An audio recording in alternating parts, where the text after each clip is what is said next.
Hey everyone, and welcome to Calvary Church Online. My name is Pastor John Mark, and I'm the online church pastor here at Calvary.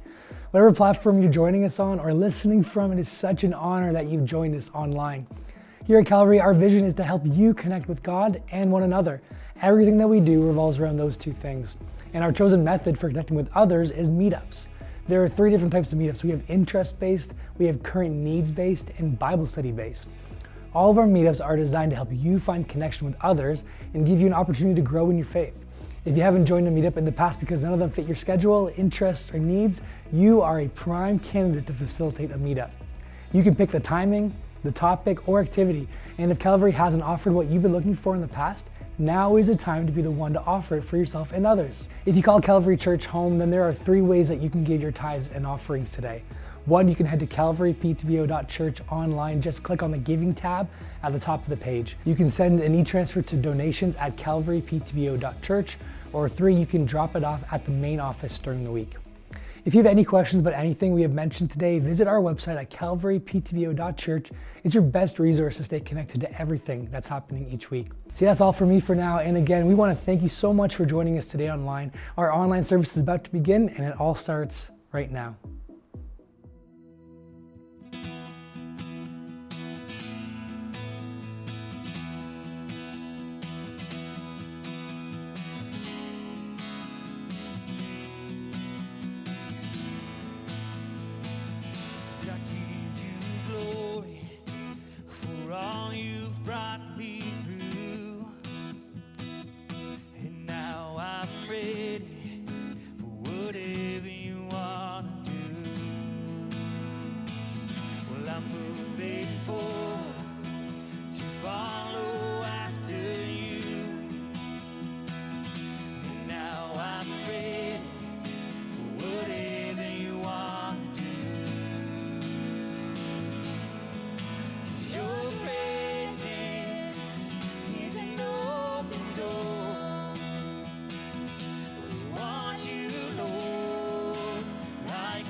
I know,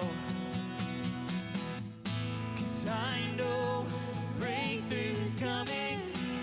By faith, I see a miracle. My God made me a promise and it won't stop now.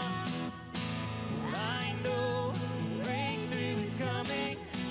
By faith, I see a miracle. My God made me a promise and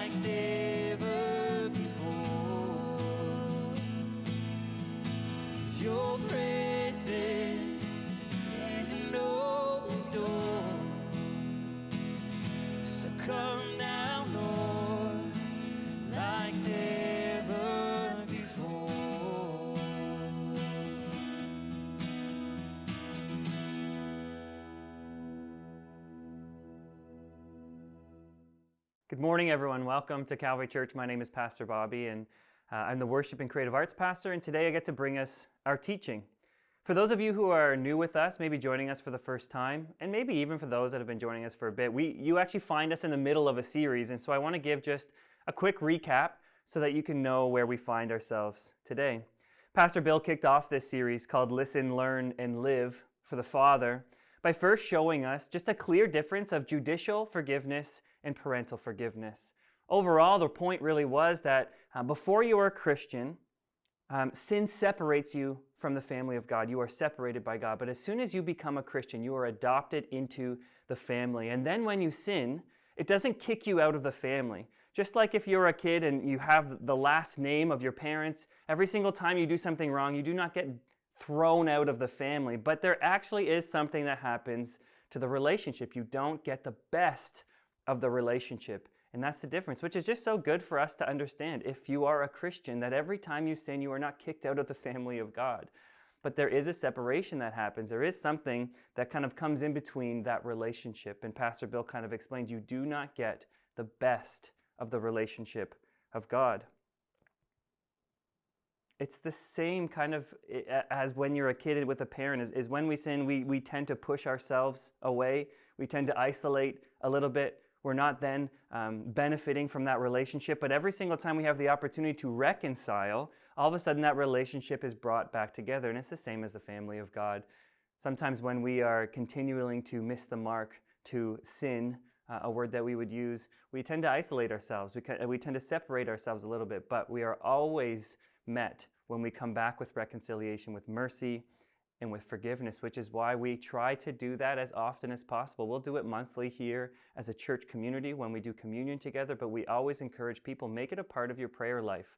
Something that you're asking for forgiveness often as you come to God, reconciling so that you can be close in your relationship with the Father. And so he followed up that by talking about maybe what's the number one thing that separates us from that relationship, that number one sin maybe. And he was talking about distraction. Distraction. We don't love God most, we love God too.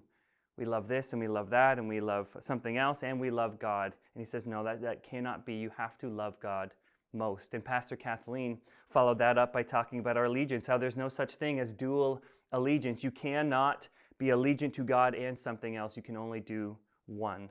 And so that brings us into our fourth week. This week we're going to be talking about obedience, which I think comes right out of those last 2 weeks. Loving God most and giving Him our allegiance. But today we're going to talk a little bit more practically about how that looks in our life. So today we're talking about how in order to get the best of God, we need to be willing to obey His commands. Commands laid out by Pastor Bill: love God the most, love others, understanding that Jesus is King, which was laid out by Pastor Kathleen, and we need to give Him our full allegiance. But something we struggle with, I think, a lot is to just simply obey. Who here is really good at obeying? Some of us are better than others at following orders, following rules. Maybe comes a little bit more naturally, and that's for better and for worse sometimes. And so we're going to be talking a little bit about different types of obedience that we have in our life. And I found that there's three different types of obedience. So the first is this: obedience based on direct benefits. And so I'm going to explain each of these three, maybe with just some lighthearted stories just to get us into it. Self-motivated obedience. So you obey because it is something that you also want.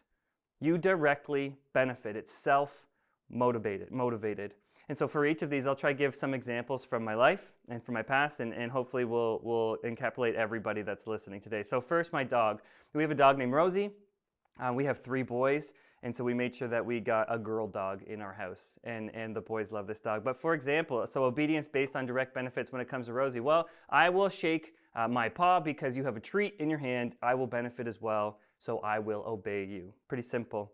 For me, I grew up in Millbrook on a farm, and so I'm going to use some examples because I was thinking about this often. One of my jobs when I was like a teenager and a preteen was to go out into the field and to literally gather up the 40 cows and to bring them into the yard. And there was 40 empty stalls, and I knew every single cow by name, and I knew exactly where they would go, and I needed to guide them each into their stalls. And so the thing is they wanted to obey me because they knew they wanted to be milked and they wanted their food and it was ready for them. And so it was easy. They benefited from it. Like I was saying, I also have 3 children. If I were to say the phrase to my 3 boys, boys, we're having chicken fingers, fries, and honey to dip it in. Come sit at the table. They're going to fly to that table. They benefit directly from it. They will obey because it benefits them as well. And maybe a last example I'll use is maybe of myself at work. So I have 2 jobs. I work here at the church and I also drive bus. If I'm asked to do something by my boss, I get paid to do it. Sure, of course I'll do it. I directly benefit because I'm getting paid to do this job. Obedience based on direct benefits. It's kind of simple. But here's the thing, there is a limit that you will run into, and listen to this, on whether or not the reward is worth the behavior. For example, sometimes there was always a cow or 2 when I was bringing them in that they said, no matter how badly I want to eat or need to be milked, I will not go through that door. I will not do it. They did not care. The reward was not worth the behavior. And so that's the first one. The second is this, obedience based on obligation. Obligated obedience, you obey because you have to. There are negative consequences if you don't. So this one is fear motivated. The first one was self motivated, and this one is fear motivated. So we'll go through all of those examples again. My dog, well, if she pees on the carpet when we leave, well, you're going to get in trouble. You're not allowed to be out anymore. And you can see it in her face and in her tail, and you could just see she is maybe out of fear. Oh no, I now need to obey, maybe based on fear a little bit more. We'll go to my cows when I was a teenager. If they go the wrong direction or if they were not willing to go through that door, well, there was this thing that we had which was called a cattle prong, and they're going to get a little zap. And they would start to listen, maybe a little bit more based on fear though. My children, well, what if we're not eating chicken fingers and fries and there is no honey to dip it in and it's food that they don't like, tomatoes, their least favorite thing in the world.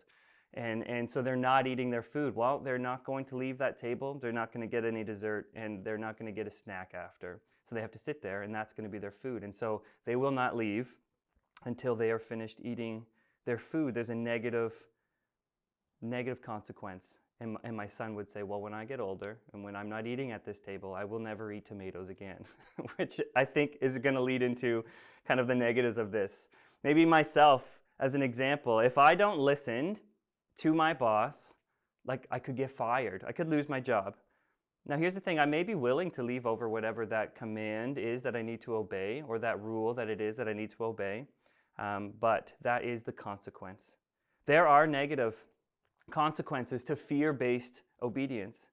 Fear-based obedience doesn't really create ownership over the task. You are doing it because you have to, not because you want to. Also, if the obligation ceases to exist, then the obedience might also go with it. So now that Willem no longer has to eat at my table because he's old, he's not going to eat tomatoes anymore. That's fine. So after the obligation is removed, well, then he's not going to do it as well. Also, if it's overdone too much, it can create hostility between the person giving the instructions and the person needing to obey. Underlying it all, though, just like self-motivated obedience, there is only so far that someone is willing to go based on obligation. You may have more to lose in fear-based obligation, maybe the relationship completely, but you might actually be willing to lose it. And the third is this, obedience based on trust.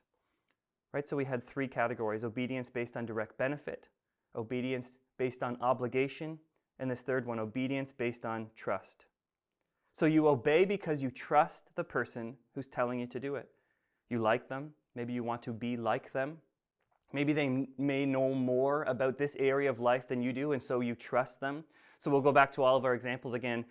A dog will listen to you more if you love them, if you care for them, if you show up, if you walk them, if you feed them. You know what I mean? If you show them love, they start to trust you a little bit more, and they start to listen a little bit more. You know what? The cows were the exact same thing. When I was bringing in the cows, I knew them all by name. I knew exactly who they were. I knew where they were supposed to go. They knew me. They were comfortable with me. And so they would obey more because they trusted me. Children tend to listen more if they know that you're trustworthy. You won't let them down if you've been right before, right? I'm picturing a kid not wanting to jump into a pool because they're really nervous, but you're in the pool and your arms are out and you're saying, I know you're going to enjoy it, and they're really nervous, but they trust you, and so they actually jump into the pool, do something that they're nervous about, maybe unwilling to do on their own, but they trust you, and so they do that. Maybe even in my own life, I'll make a decision if let's say I'm going to buy something. I'll make a decision if a friend or someone I trust and know says, hey, I've used this item before. You may not know anything about it, but you should get it because I know it'll work for you. I will trust that more than maybe a salesman or a salesperson trying to sell me something because I trust that person. Obedience based on trust does a couple of things. It takes you further than you were willing to go on your own, right? Like that picture of that kid jumping into the pool because there was somebody that they trusted. They were actually willing to do something more than they would have on their own. It opens up our mind and our eyes to new perspectives. It deepens the relationship with the person that you're trusting, right? Again, after you do something that you were a little nervous about and you trusted somebody and it goes well, that relationship is actually now even more deeper, and maybe there's even more trust. But here's the thing, there is a couple of negatives still, even to obedience based on trust. You open yourself for heartbreak and for pain. You're going to actually have to allow yourself to be out of control for a couple of moments. And so it's not easy.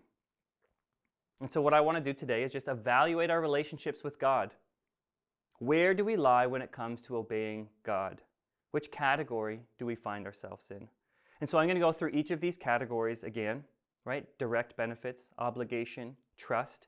But we're going to look at it from the lens of a Christian relationship, our relationship with God. And so we'll start at the beginning again. Self-motivated, Christian obedience based on direct benefits. Living our Christian life, our relationship with God, when it benefits us. So I'll start off with a scripture with each of these. So Mark 10, 17 to 23. As Jesus started on his way, a man ran up to him and fell on his knees before him. Good teacher, he asked, what must I do to inherit eternal life? Why do you call me good? Jesus answered. No one is good except God alone. You know the commandments. You shouldn't murder. Don't commit adultery. You shouldn't steal. You shouldn't give false testimony. You shouldn't defraud. Honor your mother and father. Teacher, he declared, I have kept all of these since I was a boy. And so Jesus looked at him and loved him. One thing you do lack, though, he said, go and sell everything you have to the poor, and you will have treasure in heaven. Then come follow me. At this, the man's face fell. He went away sad because he had great wealth. Jesus looked around and said to his disciples, how hard is it for the rich to enter the kingdom of God? There are some Jesus teachings that just make sense to each of us. Ones that we actually really like and enjoy. Some of us just have personal bends and leanings that just fit right into that specific world. The rich young man, he was fine, not murdering, not committing adultery, not stealing or lying. He loved his parents from a young age. He was able to. He probably even enjoyed it. His bend and his leaning just kind of fit right into that world. Maybe for some of us, it's the social justice part of Jesus' teaching that we really like, serving the poor, the needy, the hungry, the outcast, being a voice for the voiceless. That comes easy. It's right up our alley. We can obey those commands and it just helps us. And we actually enjoy it. It makes us feel like a better person. Maybe we'll even devote our entire lives to that part of Jesus' teaching. There are all sorts of things that Jesus teaches that we really connect to. And so there are some positives to this. You're actually actively living out something that Jesus taught. Following Jesus doesn't always have to be hard. Sometimes it's actually fun and enjoyable and filled with purpose. It's fulfilling.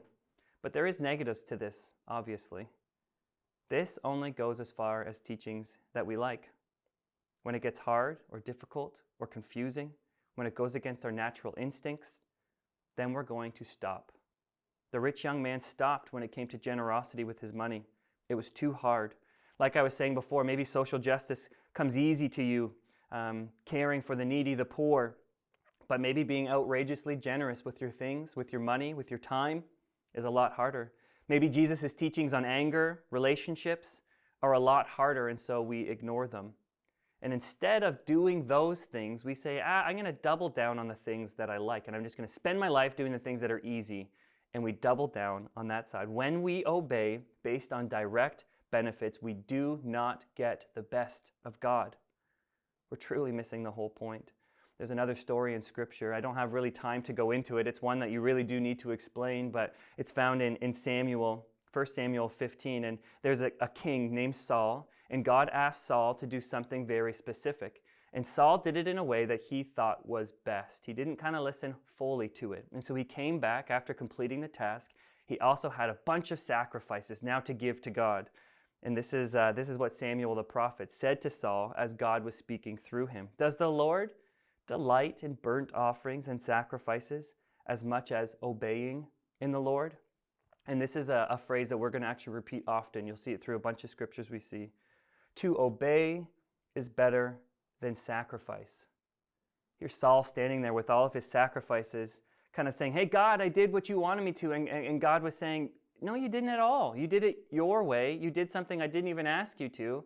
I don't care about all of those sacrifices. I was actually just asking you to obey me. I care more about your willingness and your ability to obey than all of the sacrifices that you could throw my way. I even just kind of like picture a picture with my children, let's say, where I said, all right, boys, can you just make the table? I'm going to go grab some food. When I come back, we're going to sit and we're going to eat. So could you make the table? And I leave, and when I come back, all of my boys are sitting on the couch reading their books. Table is not made. And I say, boys, what are you doing? And if they were to say, yeah, but you love when we read books. That's something that you actually ask us to do all the time. I would respond by saying, it doesn't matter. Like, that's not what I actually asked you to do. We're going to sit down and we have nothing to kind of eat with.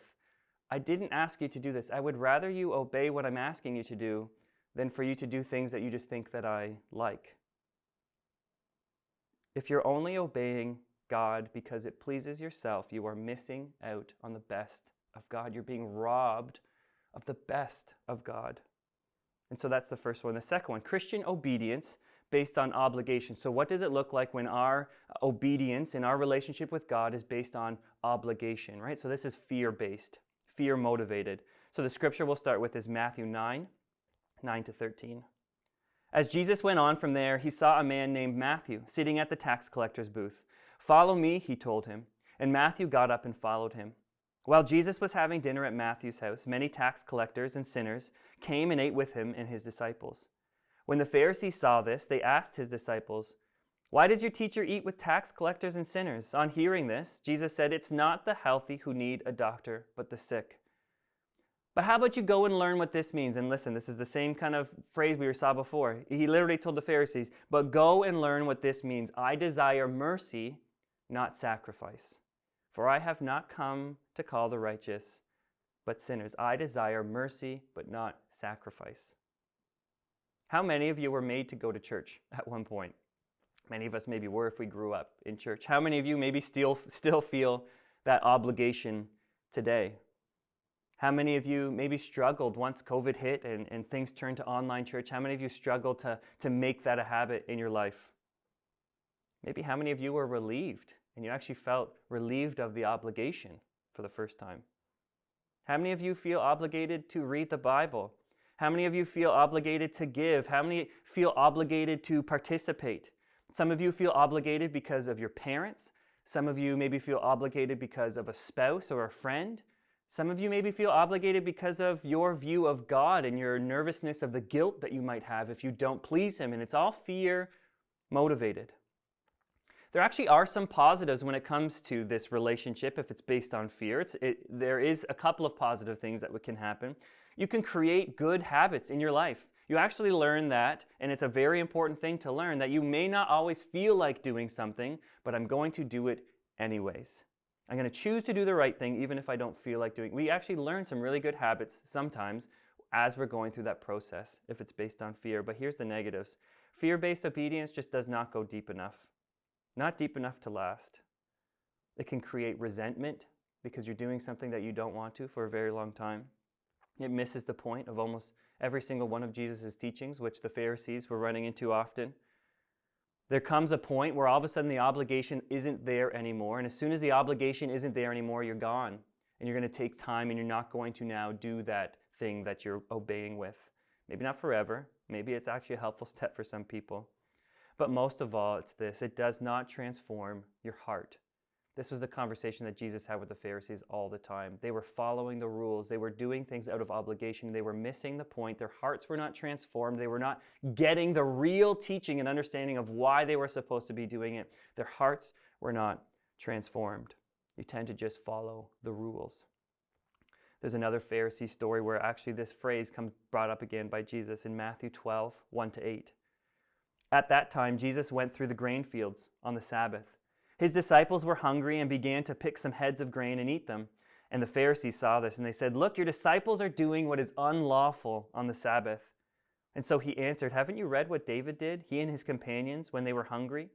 He entered the house of God, and he and his companions ate the consecrated bread, which was not lawful for them to do, but only for the priests. Or haven't you read in the law that the priests, on Sabbath duty in the temple, desecrate the Sabbath, but they're still innocent? I tell you that something greater than the temple is here." He's talking about himself. "If you had known what these words mean," listen again, "I desire mercy, not sacrifice, you wouldn't have condemned the innocent, for the Son of Man is the Lord of Sabbath." He keeps on bringing up this thing that they would have known from past scriptures. If you would have actually understood what that law was all about, if it would have gotten to your heart and you're not just doing it out of obligation, you actually would have shown mercy. I don't care about all of the things that you've done. I don't care about all the sacrifices and all the rules that you have obeyed. I'm asking you for mercy. I'm asking you for obedience. If you're only obeying God because of obligation, you are missing out on the best of God. You are being robbed of the best part of the relationship with God. So now we get to the third type of obedience, Christian obedience based on trust. So if your relationship with God is based on trust, it's motivated by love. So the scripture here, I'm just going to actually tell the kind of story of it. It's a story that is fairly well known, Abraham and Isaac.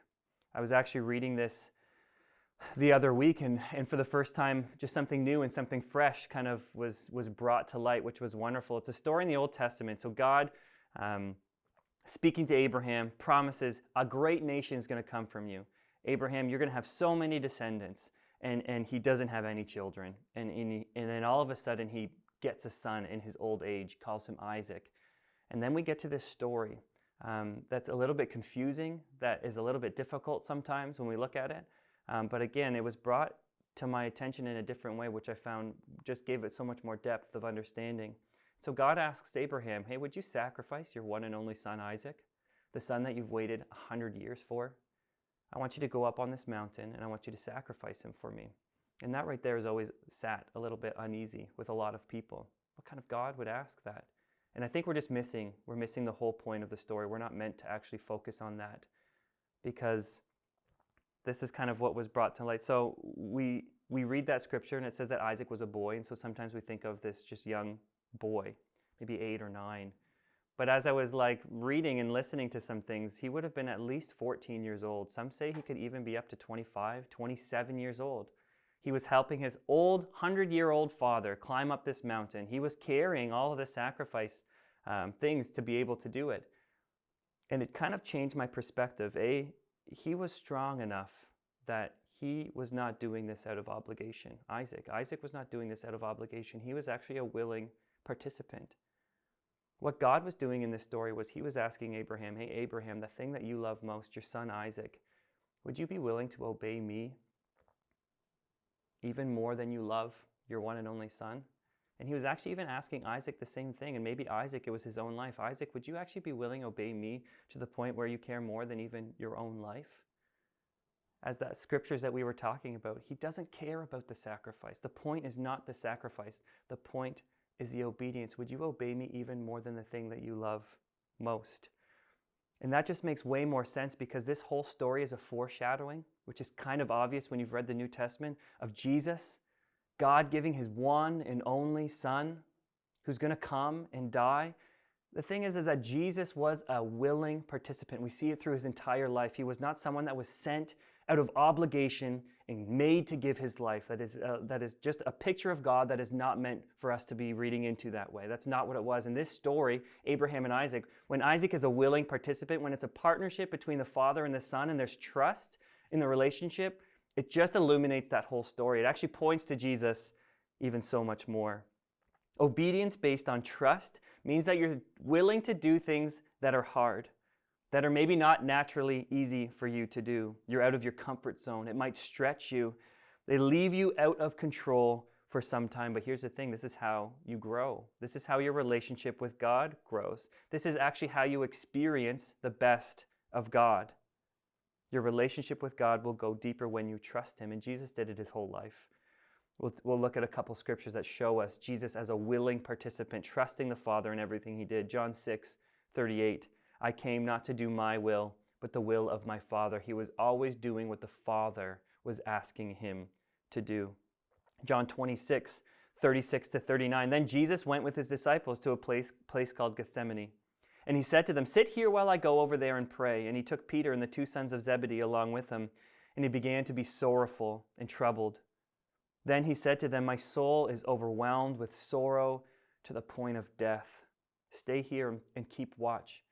He knew he was about to die, and he was in so much sorrow and worry to the point of death, he was saying. And so he went to go talk to his Father. So going a little farther, he fell with his face to the ground, and he prayed, my Father, if it's possible, may this cup be taken from me. Father, I don't want to die. Yet not as I will, but as you will. Jesus trusted the Father, even to moments where he would have to actually maybe go out of his comfort zone, where he actually had to rely and trust on him solely because as a human, there was things that he was feeling that were pushing against him. So did Abraham do this sacrifice out of self-motivation? Absolutely not. He was not gaining benefit from having to go up that mountain with his son. Did he do it out of obligation? I just don't think that you would actually do that out of obligation. And I don't think Isaac was doing it out of obligation either. I think they were doing it out of trust. And Jesus, well, yeah, he had moments where he needed to rely and trust in his Father as well. And everybody came out of those moments that were difficult and hard, and they trusted God even more, and they loved God even more. And their relationship with God was even deeper, and they got the best of God. And so this is what I want to do in close. I want to do a couple of things. The first is just, I want you to evaluate those three categories. Maybe where do you find yourself in? So first, are you following Jesus? And are you in it for yourself? Which sounds bad, but I want you to reflect on that question. Are you only participating in the parts of Christianity that make sense to you, that you enjoy? We were actually asking this question in our meetup, and I think it's a good one to ponder. And so I want to ask you kind of two questions when it comes to this one. What are the parts of following Jesus that you really like the most? Is it the generosity, the loving people, the humble parts, the social justice parts, the equality parts, the evangelism parts, the relationship parts? What part of following Jesus maybe is a little bit more natural and easy for you and actually brings you the most joy? I want you to think about that. And the second part is, well, what are the parts that are actually the hardest for you? The things that maybe you don't even fully understand, the things that don't come natural to you. What's the hardest part of following Jesus? The second thing that we can evaluate, maybe what we'll do is you can press pause once all of these are up and you can actually just reflect on these questions. The second is, are you following Jesus and motivated too much by fear? Are you here, maybe even right now, because you're more scared of not being here? I think this was a good picture. If you were all of a sudden on your own and you're now in a new city, a new home, would you rush to find a church right away? Would you rush to create a new habit of reading scripture and praying in your new kind of, and now that you're in a new city, maybe new job, whatever it might be, if you were starting fresh, would you rush to create those habits? Would you rush to find a place that you could serve, to use your talents? Would you be excited that there's a whole new neighborhood that you could show Jesus' love to? Or would you actually maybe feel a little relieved? Maybe take a little bit of a breath because you were feeling too much obligation in that place that you were before. And now there's no more pressure. Just be honest with yourself with that question. Number 3, are you following Jesus and you know that it's based on your trust in him? Then ask yourself this question: what was the last thing that you did that was out of your comfort zone for God? What's the last thing that you did that you would not naturally or normally do? And you knew that you were doing it because you trusted that Jesus was asking you to do it. The second thing, how many things do you do right now to serve God and maybe don't think about them too much? Maybe you're giving, you're serving, you're not actually thinking about them, they've just become regular. I actually felt myself challenged as I was writing this week. I was actually telling Stephanie in the office, I'm like, I think I just got convicted as I was writing this own message, that even when it comes to regular giving, it's just something that we do in our family. It even just comes out. And it's become easy, and maybe we actually haven't leaned into and out of our comfort zone when it comes to giving. And we need to look at it and say, I think I've just been coasting, and maybe I need to up it. And maybe I need to get out of my comfort zone a little bit, and I need to be doing that a little bit more. So we need to start building trust in our relationship with God. And trust isn't something that just happens. We need to get to know God because he's trustworthy. We need to spend regular time with God because you trust people that you know. I think in our prayer lives, we need to pray a little bit more vulnerably and be a little bit more open, practicing trusting him even with just small things in our prayer life, asking questions and finding answers so that we can actually start trusting God a little bit more, maybe being okay with some things that are left unanswered. And then I just want to leave you with this last thing. What's the next right thing for you? It's a question that we ask all the time. What's the next thing that you can do to trust God? Maybe don't focus on the things that you're already doing, kind of like Saul was doing, because maybe a lot of those things you're kind of used to and good at. But is God asking you to do something different right now? Is he asking you to do something more right now? And rather than us coming to God and saying, hey, look at all the things I am doing, his response might be, but I asked you to do this, which was a little bit harder and out of your comfort zone. What is the next right thing for you? So I'm just going to close in prayer. I want you to think about some of these questions. Maybe we'll put them up and you can press pause and just kind of go through and reflect on some of those thoughts on how we can obey God and get the best out of the relationship with God. So God, we come before you today. I pray that as we even just reflect on some of these thoughts and these questions, as we're reminded of some of these scriptures, I pray that you would just illuminate to us and make us a little bit more self-reflective on who we are in our relationship with you. Some of the things that we maybe tend to do that are easy, and some of the things we may avoid that are a little bit hard. Holy Spirit, would you reveal something new and fresh to us? Would you speak to us? Would you give us guidance so that we can actually do something you're asking us to do and not something that we just like to do? And I pray that this would just impact the people that are around us as well. We love you. We thank you. In Jesus' name, amen. Hey, we're so glad that each and every one of you joined us today. Again, if this was your first time joining us, we would love to introduce ourselves. We encourage you to fill out a Connect card under the I'm New section of our website so that we can stay connected. This is all from me today. I hope you had a great week ahead, and I look forward to seeing you again.